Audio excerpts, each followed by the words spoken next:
हृदयं पुण्यं सर्वशत्रुविनाशनं जयावहं जपे नित्यम् अक्षयं परमं शिवम् कोटिसूर्यस्वरूपिणम् आनन्दगन्ध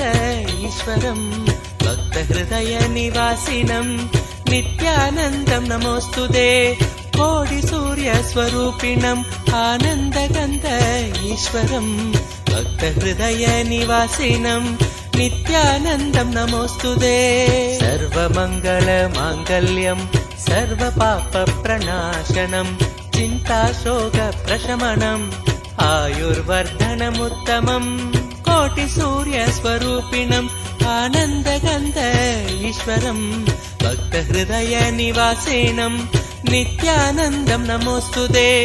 कोटिसूर्यस्वरूपिणम् आनन्दगन्ध ईश्वरम् भक्तहृदयनिवासिनम् नित्यानन्दं नमोऽस्तुते रश्मिमन्तं समुद्यन्तं देवासुरनमस्कृतम् पूजयस्व विभस्वन्तं भास्करं भुवनेश्वरम् कोटिसूर्यस्वरूपिणम् आनन्दगन्ध ईश्वरम् भक्तहृदयनिवासिनम् नित्यानन्दं नमोऽस्तुते कोटिसूर्यस्वरूपिणम् आनन्दगन्ध ईश्वरम् भक्तहृदयनिवासिनम् नित्यानन्दं नमोऽस्तुते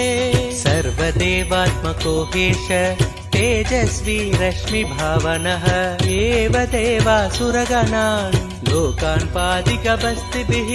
कोटिसूर्यस्वरूपिणम् आनन्दगन्ध ईश्वरम् भक्तहृदयनिवासिनम् नित्यानन्दं नमोऽस्तुते कोटिसूर्यस्वरूपिणम् आनन्दगन्ध ईश्वरम् भक्तहृदयनिवासिनम् नित्यानन्दं नमोऽस्तुते एष ब्रह्मा च विष्णुश्च शिवस्कन्द प्रजापतिः महेन्द्रो धनदकालो यमः सोमो ह्यपाम्पतिः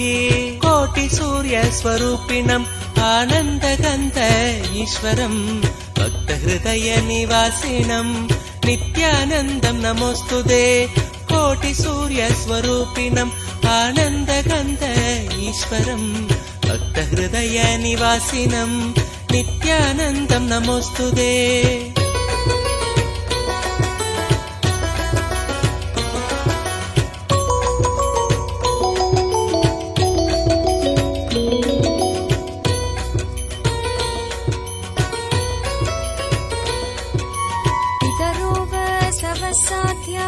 यश्विनो मरुतो मनुः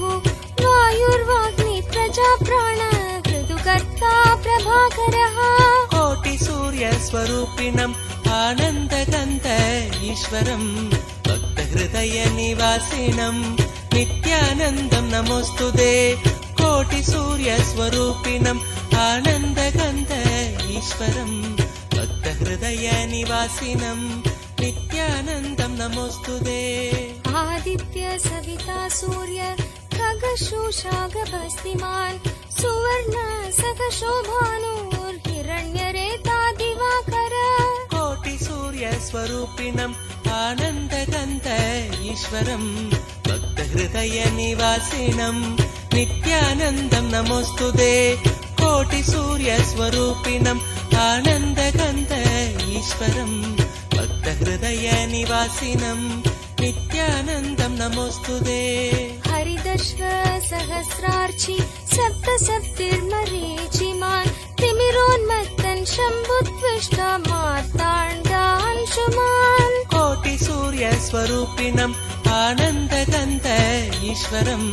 भक्तहृदयनिवासिनम् नित्यानन्दं नमोऽस्तुते कोटि